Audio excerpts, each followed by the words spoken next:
Quite a few, quite a few.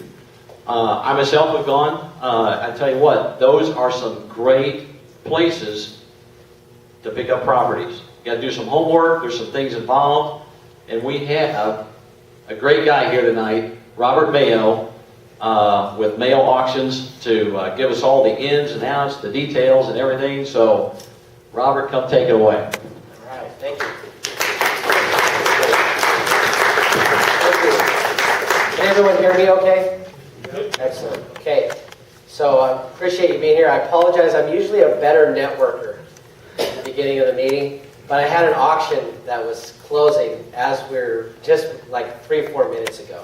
So I was a little bit obsessed with the bidding on my phone as I was hitting the refresh button. And so if you saw me pacing the halls and looking over here and not plugging in with you and networking with you, don't take it personal. I assure you, it's just because my business is my obsession. So it was extending, and the bidding was extending, and we'll talk a little bit about that as we get into the presentation. My name is Robert Mayo. I own a company, started a company 12 years ago called Mayo Auction and Realty. We provide auction services, real estate auction services, and other types of auction services in Kansas and Missouri entirely. We cover both states. We do a lot. Real estate's a big part of our business.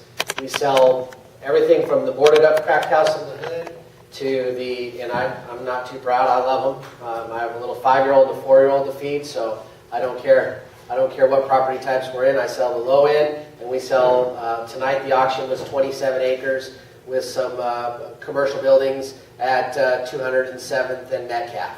So you see the range is large. It's a lot of different property types. Today I want to talk to you, I want to get you some information that'll help you, hopefully. That's my goal today. And so what I want to do is I want to talk about, over the last 12 years, we've been taking in information in regards to the myths that people have about our business, about the auction industry. And these 10 myths today that I want to talk to you about are actual myths. As they would come in, we'd write them down, and we would spend time dispelling them over and over and over and over. And we've kind of ranked them, and here are the top 10 myths, and that's what I want to go through with you tonight. I'm going to go pretty fast, and I'm going to cover some nuts and bolts information. If you have questions, ask me. If I'm going to cover it later, I'll tell you I'm going to get to that. Hang on. I may just answer the question and then go pass over it later when it's up in the presentation. So don't feel afraid to not ask questions. I'll, of course, leave time at the end to ask questions.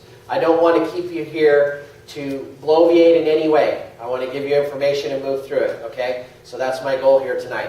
The first, before we get started, I want to ask you a question, and you were already asked this question right before I came up. How many of you have ever been to a live auction? Raise your hand again, please. Hi, hi, hi. Okay, that's great. That's usually not the case, so I'm glad that I'm dealing with the group that has some experience there. How many ever bought something at a live auction, not on eBay? Okay, good. How about real estate at auction, not on the courthouse steps? Okay, so a handful. Good. How many of you ever sold real estate at auction? What I suspected. How many of you, if you're an agent, have you ever represented somebody, buyer or seller, at auction? Okay, a couple. Good, thank you. Number one myth. If I sell my property auction, I have to give it away. That's the number one myth. So that's from the seller's perspective. So we're going to talk about a couple different types of auctions. One is what we call absolute. Absolute is a legal term. Absolute means there's no reserve, no minimum bid. The property sells regardless of price. That is a legal term. If you see the word absolute used in any auction marketing, it cannot be used in conjunction with any other term that implies or says that there is a minimum or a reserve. The two cannot coexist. It's either absolute or it has a reserve. In the absence of the word absolute, if you do not see the word absolute in any marketing or advertising or in the terms and conditions of the auction, that means, according to the law, that there is a reserve. Okay? Or can be a reserve, I should say. A no reserve with reserve is handled a couple different ways. One is what we call sold subject to owner confirmation. That reserve can be an undisclosed reserve. No one knows that reserve except for us. If you're an agent, you represent a seller, then you and the seller. So that's an undisclosed number. Usually that's the case. Nobody knows the reserve. In the other example, you'll see is what we call a minimum published bid. And that is just that. That means that the minimum is a number that everyone's going to see. And it's usually going to be a low number where you're going to start from and then you're going to go up from there. So it's a low number, and usually it's a number that's going to get your attention, and that's the minimum, and it's published. So those are the different types of with or without reserve. Before we get into the next myth, I want to do a quick little exercise if you have a pen and paper. I want to talk about, let's see here, this camera here that sorry, I'm going to mess your video all up because I'm going to walk over here. So what I want to do here is I want to talk about market value. I have a very simple definition of market value, and that is something's worth what someone's willing to pay for it on a given day. I don't know any other definition. We can debate all different types of values, appraised values, wholesale value. At the end of the day, market value is it's worth what someone's willing to pay for it. So if we were to look at this Sanyo HD Exacti 30 times zoom camera, I want you to write down a number. Right now, we're going to do a little exercise. I want you to just write down the number. What's that camera worth to you today? If you were buying that camera right now, right here, we were going to have an auction, or we were just going to sell it. Don't even think about auction necessarily. We were going to sell that camera today. What's it worth to you today? Just commit to the number, write it down. Someone have a piece of paper anybody kind enough to share a piece of paper? Thank you, Ben. Thank you, right? Thank you. So what I want to do is I just want to rattle off a bunch of numbers. Just start over here on this side, just kind of go around and rattle off some numbers. You can go fast. I'm an auctioneer. I can keep track. 300. 305. 305. Keep going. 100. 100. Keep going. 189. Keep going. 400. 400. 200. 20. 20 bucks. That's okay. I was in the wrong spot. Keep going. A few more. 750. 750. Keep going. 200. Say that again. 200. 200. Okay. Got that one? Okay. So here's how it works. I do this exercise just so we can kind of show you how competitive bidding works. If we were selling this camera today, we would give, and these were the bids, and let's say you had a chance to do some research and you had some access to some information. Some of you might not. You're just bidding based on what it's worth to you, based on money you have in your pocket, what you're going to do with it, a variety of reasons. So if we had these bids, and if I had a whiteboard, I'd write them up on there. Basically, we have somebody who said 20 bucks. Who said 20 bucks? Okay. You already have a camera. You don't care about that camera, but if you could get it for 20 bucks, you'd buy it. Is that right? And sell it and make some money. Okay? You're the ultimate wholesaler. Right? Yeah, you're looking for the steal. Nothing wrong with that. Okay? So you won't get a chance to bid here because it'll just keep going, right? And that so here we go. 20. So then we towards the bottom we had 100 and then 189. So someone on 189's been on the Prices Right a couple times. Who said 189? I did. Okay. So you watch a lot of Prices Right, maybe. But, so 100 brings you the 189 to 200. A couple people said 200. 200 brings us. Then we have some 3 and 400s, and they'll bring the 300s, the 750. Who said 750? Okay. So Joe says 750. And that's going to get everybody to the 400. Who said 400? Okay, here's where it gets interesting. So Joe's willing to pay 750. Rebecca said 400. Those of you who are at 300 were out when Rebecca and Joe started going back and forth as we're taking the bids. We might, and I might be selling them in 300, but you get 325 now, 350, but you get 350. You'd say yes. 375, you'd say yes. 400, you'd say yes. Right? So Rebecca would be in at 400. Maybe it wasn't Rebecca's turn. Maybe it's Joe's turn. Maybe Joe says 400. And now I'm asking Rebecca for 425 or 410, right? Now what happens? Rebecca has a chance to change her mind. Her perceived value of the property, or the camera, was 400. But Joe got the bid at 400. Now she has to ask herself, is it worth 410? Now what if it was her turn, and Joe said 425, and I asked for 450? Now she has to say, well, maybe I'm wrong. You have to start questioning your decision, because someone else has a different opinion of value than you do.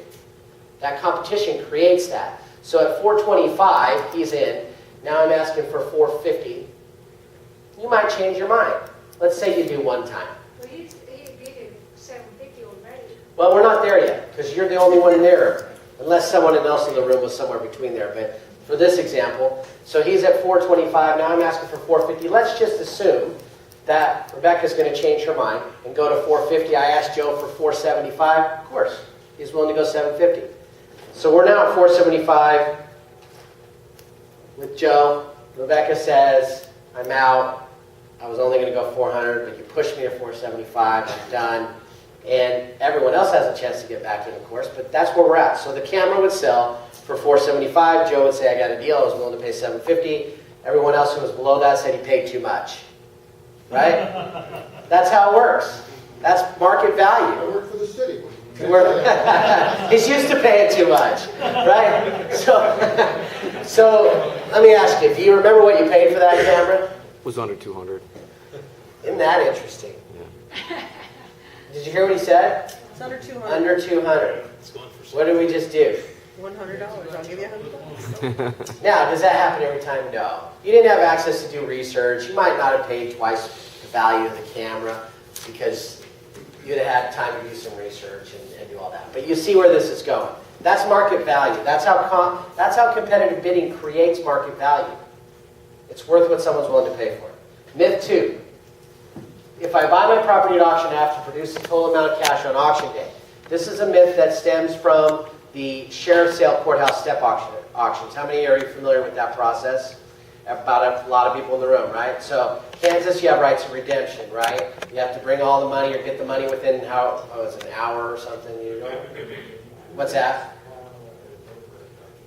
Someone's mumbling the answer, but anyway, you have to have the money within a certain amount. It's real quick. You can't go and get financing. If somebody else brings their cash, you're out. You're out. You're done. So that you got to have your cash. So that doesn't apply to a public auction. The public auction, we have usually a contracted closing time that's 30 days to close. We have a deposit that's usually a flat amount or a percentage of the high bid. It could be a flat amount predetermined based on the property. Each auction company is going to be different. Each auction is going to be different. Deposit amount could be a different deposit amount, I should say. But if it's a percentage, it might be 10%, 5%. It'll vary. So that is what's due on auction day or when the bidding is concluded. And then the balance is usually due in 30 days at closing. So you don't have to have the total amount of cash on auction day. How many are familiar with what a buyer's premium is? Raise your hand. Okay, good. About 20%. So a buyer's premium is a percentage that's added onto the high bid. So you as a buyer, or a buyer, if it's a property you're selling, the buyer who buys the property, is going to pay 10% on top of whatever they bid, and that will create the total contract price. So as an example, if the buyer's premium were 10%, and the high bid on the property were $100,000, the total contract price would be $110,000. That buyer's premium is used to pay commissions and expenses. Okay? So that buyer's premium is added on to the high bid. So you need to know that if you're a buyer. And if you're a seller, there's an advantage to that. The buyer, as a buyer, you have control over it. If you know you only want to pay $100,000 for that property, then you're going to have a high bid below that to reach what the total what it will be. So you can control that. You have total control over what that price is on the property. Does it cover your cut? That's exactly correct. Yep. What was the question?